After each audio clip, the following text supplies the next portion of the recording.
Buongiorno, buon pomeriggio, e buonasera, Lazio world. Welcome to our instant reaction pod. Consider this your stoppage time as we review Lazio Napoli. Not that there's a ton to review in this lifeless draw. I'm your host, Sean McIntosh, joined by my good friend and our guest here today, Bobby Meehan. Bobby, how are you? I'm doing well, man. How about yourself? You know, I, I I don't get to nap often with two kids, two little maniacs keeping me up. But if there was ever a match that had me dozing off, it was this one. So 100%. I'll kick this one off and share my three words, and that's simply perfect nap material. Yeah. Because I don't know how we're going to squeeze enough content to fill a podcast up. Not a ton happening Yeah. here. Um, I'll quickly dive just into the little bit of a review before I give you a chance to share your three words. But this was an important fixture at Stadio Olimpico. Key players out from both sides. So Napoli without Kvaratskhelia, with accumulation, and Osimhen, of course, playing in African Cup of Nations, and Guisa for him. Same reason at AFCON. So Napoli without some of their key players. Lazio without Ciro Immobile due to yellow card. Zaccagni due to yellow card. So, I guess to be expected as far as lack of goal output, it seems to be the running theme for Lazio, regardless of who's in there. But Luis Alberto back for this one. Cataldi in the starting 11 over Rovella, Marusic, and Lazzari, the left and right back pairing. Love to see Cataldi wearing the armband today. And honestly, probably the most positive. Really, a first half when you look at it, very, very little from both sides. One opportunity, maybe a half chance from Isaacson, who clears his attempt wide of frame. And then we start the second half with a world-class moment from Tati Castellanos, a brilliant moment in which he chests a ball across to him. He chests it right off the bat, bicycle, back of the net, only to be waved off immediately because of offside. It was the right call. It was certainly heartbreaking for such a spectacular goal to be wiped off. I don't know. Maybe there should be a ruling where if a goal is a 9 out of 10, you give it to the player regardless. But disappointing moment. From then on, there's a few chances here and there. We'll talk about some of that. But ultimately, it finishes 0-0. Napoli, no shots on frame. Lazio managing to get one. Mind you, they went the Supercoppa final, full 90-plus minutes in that affair without finding a shot on frame. So it's one shot on frame over the course of 180-plus minutes. Not spectacular for that reason. I am saying perfect nap material. Mm-hmm. Bobby, what do you have? Yeah, for me, it's 2 hours lost. It's a beautiful day down here in South Florida. It's low 80 degrees. Like, could have been doing literally anything else.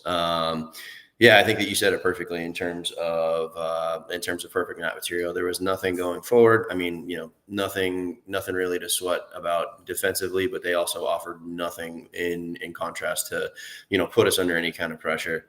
Big standout for me was Isaacson, like, still trying to, push forward and back in his, his first start in a bit.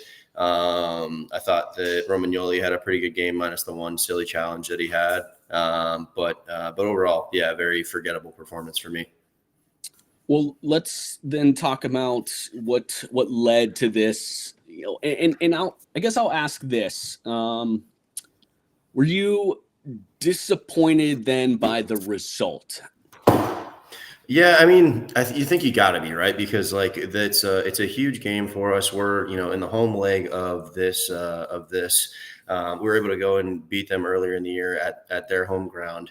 they're missing a ton of attacking weapons. Like, you feel like we're down Chiro, we're down Zaccagni, and we definitely miss Zaccagni big time today. But you still feel like you can go out and get a result. They've not been playing exceptionally well under the new manager. So yeah, disappointing that we played the way that we did and we weren't able to get more out of the game.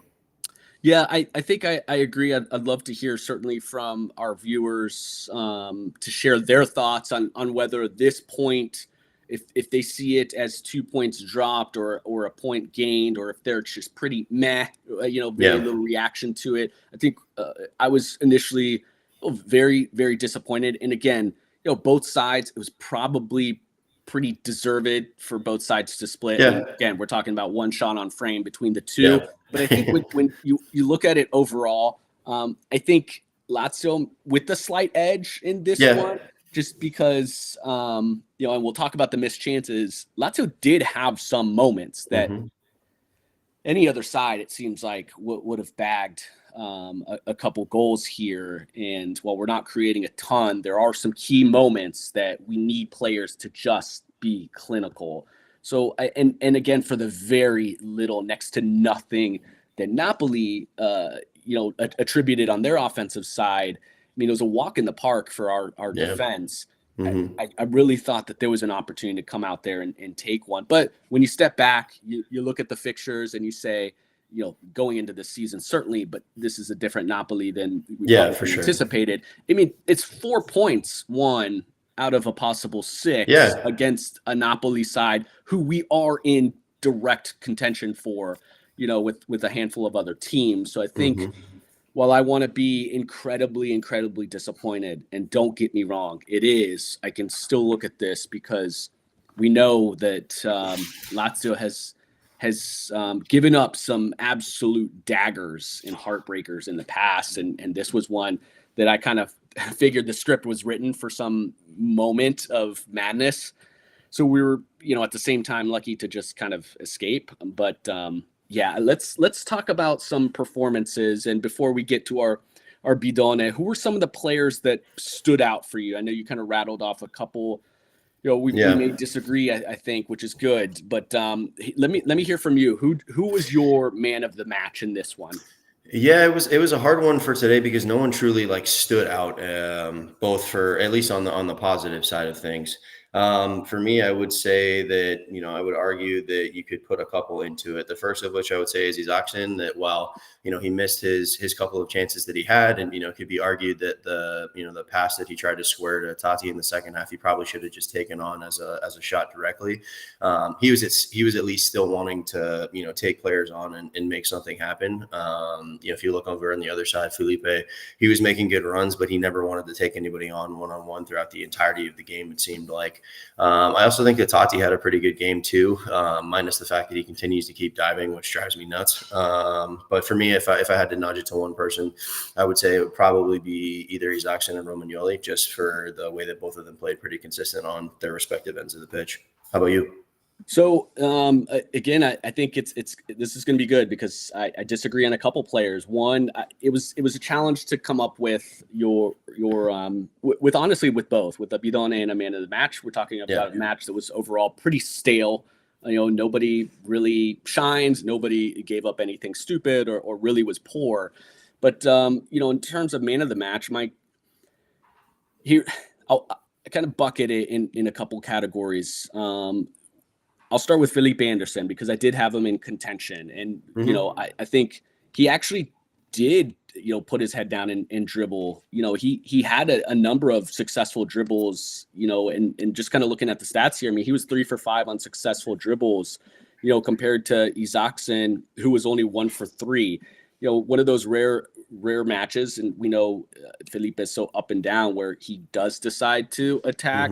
I think just we didn't ever really create anything from it. But I thought overall, I mean, I thought I saw a Felipe that was looking a little bit more aggressive. For sure. I put Pellegrini in the mix as well. Yeah. He only played 20 minutes, but in 20 minutes, this man, an absolute dime on Vecino. Yeah. Just what a beautiful, beautiful cross. Vecino should have, could have, usually does a whole hell of a lot better than what he did with that one. earns 2 corner kicks, and then makes a huge sliding tackle in the waning moments of this match to stop a Napoli, attack. So, Yeah, I mean, I literally had it written down like Xabi Alonso or Pellegrini. I agree with you 100% that he came on, and for me, it's hard for me to give a 20-minute appearance a man in the match, but I would agree with you that he was off. He made an instant impact off the bench coming yeah. in. I mean, again, 20 minutes, he did more to Yeah, create than any other player. So, that's where I kind of put him in a different category where, hey, I'm not going to argue if to have him in there because nobody else really stepped up in that way. right. And then just the combo of Gila and Romagnoli, again, really, really sound. Just Yep. continue to be blown away by Gila. So many opportunities where he makes a great tackle. There was a couple moments where he has the ball and he's getting chased by a couple defenders. Young center back where you wonder if he's going to turn the ball over. It's a questionable moment. He's able to escape pressure, play the ball back to Provedel. I was very, very happy, with that pairing. But across the back line, shout out to Marusic, who played strong. Lazzari from a defensive side. We didn't see a ton of Lazzari. Usually you're seeing him a lot more involved in attack, but pretty sound. So let's talk about our bidones then. Who did you have as your bidone of the match? For me, it was Guendouzi. Normally someone that I'm a huge fan of. I think that he, has the best motor of anybody on the team. I love that, he can be passionate sometimes to a fault. But for today, he just seemed like he was like a half a step behind. A lot of errant passing, a lot of just being out of position in terms of trying to receive balls in the midfield as well. And I think that was like, reflective of the way that he was subbed out as early as he was. So mine's going to be, and maybe it's considered harsh, but again, in a match where there wasn't a lot going on, and this continues to be the issue with Lazio, is we're not creating a ton. So I'm going to heap a whole lot more pressure on those 1 or 2 moments. And fair or not, I got to say Isaacson is my bidone of the match. 15 minutes into this one, Luis Alberto squares a nice ball to Isaacson, who's got space. I mean, all the space in the world, right, centered, everything. He can go either direction. It's perfect for him. And he doesn't even get a shot on frame. Mm-hmm. Just don't go for that world-class top corner finish. We're struggling to do anything. Luis does his part. You got to be a little bit better. There was another moment in the first half where he gets the ball, and I think he should have immediately played it. Or he should have immediately taken a shot. He's in the box. He holds on for just a hair too long. Just shows probably, like many, many other players, just a lack of confidence in the box. He doesn't need to wait. And then the big moment, you mentioned it. I mean, Guendouzi, and I don't disagree. He was largely invisible, but plays a world-class threaded through ball. And Isaacson, you have to shoot. You have to. Again, I don't even care if it's, and I think in this case, the right soccer play is to just take the shot, but I don't even care, right? You hear about it a lot in basketball. It's like, make the right basketball play, and maybe that extra pass. We just got to know, like, we are struggling to create.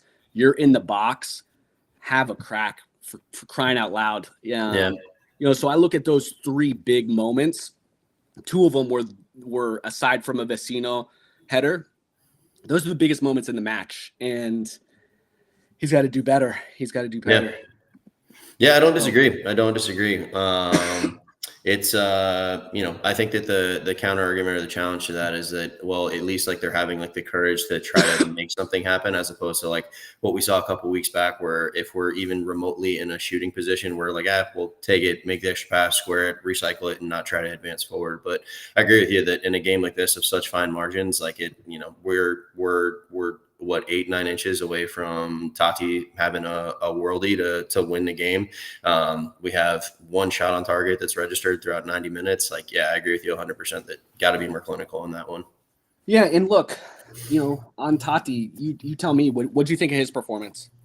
I thought that he played well. I thought he had good moments. I think for me, ultimately, the one thing that's disappointing with him is that he just continues to dive and yell at the ref when he doesn't get a call to go his way.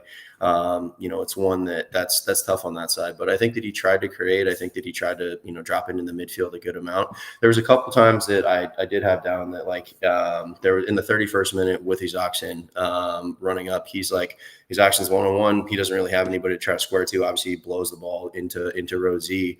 But for me, Tati didn't even try to come off of the edge of the box to give him an opportunity to square the ball. If you watch back the replay of that, he's kind of just jogging all the way through. And I don't know if he just expected him to try to win the corner or what. But if I'm him and I'm in that situation, I'm making a beeline for the penalty spot and hoping that I try to get a square ball. But ultimately, I would give him probably a 7.5 out of 10 for today for his effort, and as much as you can give someone for today. Yeah. I think I'm aligned with that. Early on, I actually had him as a contender for Bidone, and it was, because of the nonsense with the refs, right? A very clear dive. I hate to see that, and I get the frustration. He's trying to do whatever he can to earn something for his team, but it's not helping him. It starts to build a reputation that's going to come back and make it harder to get calls. So, let's look ahead. What does this do for you? What are some of the positives, if any, do you think Lazio can take from this as we look ahead to Atalanta next week? It's hard to think of many other than the fact that the back five were relatively solid today. You walk away with a clean sheet for today, but other than that, it's not one that I'm spending too much time looking at. I think that I don't take a whole lot from today, both positive or negative. It's not something that I think that they're gonna go into the game next week and be like, all right, we're rolling. We just came off a worldie of a performance. It's tough for me to try to take anything of value out of today. How do you feel? Yeah, I feel, I think it's a missed opportunity for a couple players, knowing, again, Cheeto and Zaccagni were out. This was a big moment that you hope to see Tati and Isaksen step up. And there's things that are unfair to judge about their performances. Again, time and time again, we know whoever's playing in that central position is not getting a ton of opportunities of service. So you love what you saw from, just Tati shows you what he can do. He's got this incredible technical ability. He has an affinity for the flair. I was texting with a coworker who used to work for NYCFC, and he saw the highlight of that, and he was like, I saw that his first training session in NYCFC, he pulled that off, and he does those time and time again. So he's a player that is capable of some of those moments. Unfortunately, he's having to try and pull some of that out of just nothing. I have seen some unfair criticism of him. I really just don't know what folks expect him to do what more he could possibly do. Yeah, 100%. Even that, right? Isaksen, we wanted him to shoot. He passes it, and I saw some people upset that Tati kind of attempted that back flick thing. But there was nothing. What else is he going to do? Them. There was nothing he could do. I looked at that and just saw a player who was capable of pulling off something out otherworldly, right? Because if he pulls that off, that's a goal of the week. Right. So, but look, obviously you're going to go with Ciro Immobile next week against Atalanta, right? Mm-hmm. You needed to see something else from Tati. I think, Isaksen's probably going to have to sit next week. You're going to go with Felipe on the right, and Zaccagni back to that left wing. I think, I thought Cataldi performed really, really well. Nothing crazy, nothing. But he was absolutely sound. Really, what you want out of somebody playing in that regista role. I thought he was had a little pep in his step, and but I think you're going to go back to Rovella next week, and next week is, up until this point, it's the biggest match of this season. And that's how it needs to be treated, because this one is a direct head-to-head. We know, we're level currently. So if we take a look at the Serie A table, you've got Inter, Milan who dropped points this week. I'm sorry, currently Juve in first with 53 points. Inter yet to play. Milan, Atalanta currently sitting at fourth with 36 points. So we are no longer on pace with them by dropping today. Fiorentina yet to play. We're level with them. Fiorentina has to play today. We're currently recording this Sunday afternoon, 2:30 p.m. Eastern Standard Time, 15 minutes before kickoff for Fiorentina Inter. So, let's hope Inter, does and takes care of business there. Yep. So essentially, next week is a match for fourth. Yeah. So it's And if massive. if Pellegrini's fit enough, he's got to be in the starting 11 as well. Because when him and Zaccagni have been on the same field at the same time, that's when we've looked most dangerous this season, in my opinion. So yeah, and look, our center backs have proven absolutely more than capable. They're great pairing. Whatever route you want to go. You want to go Romagnoli Patrick, I feel good about it. You want to go Romagnoli Gila, I feel good about it. Not even, Casale has not played well this year, but honestly, we haven't even seen enough of him at this point. So I'm not super concerned. Throw Pellegrini in, and Atalanta is an attacking team, so I can see Sarri wanting to be a little bit more sound, but I'll be honest, if I have to choose between Lazio being on the pitch or Pellegrini, I want Pellegrini on the field. But why not throw both of them on? I mean, we're not creating. So throw a couple players that are capable of creating something from your right back and left back positions. So yeah, I agree. I want to see those guys in there.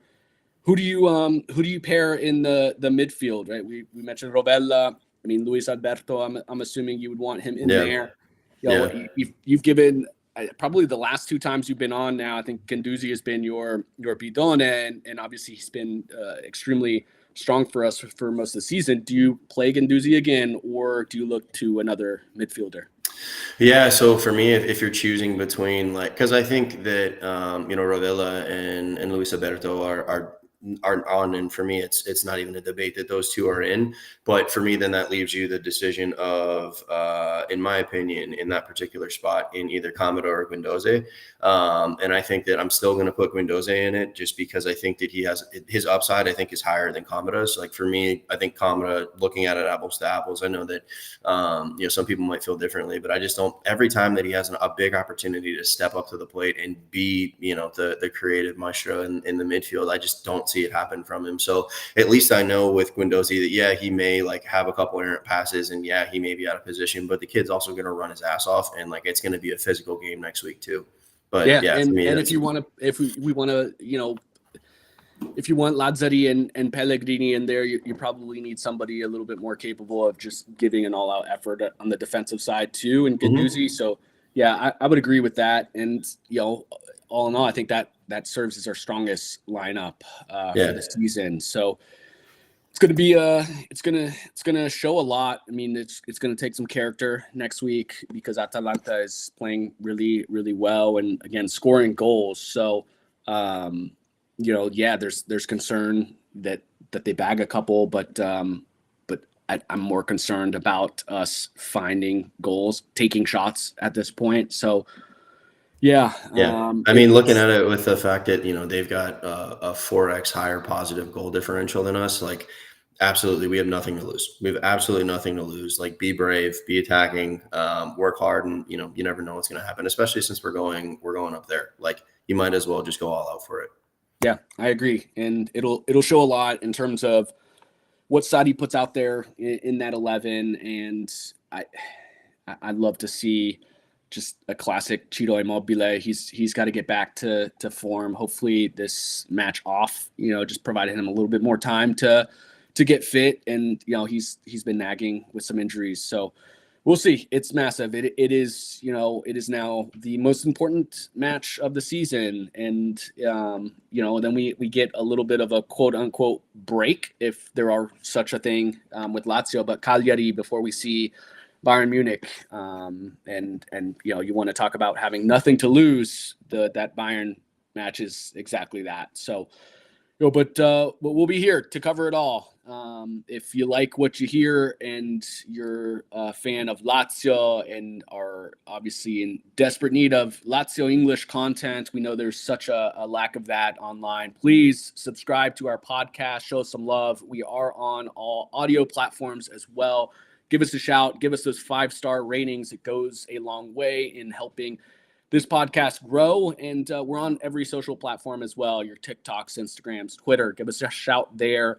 We appreciate the love, but above all, before, after anything, sempre forza.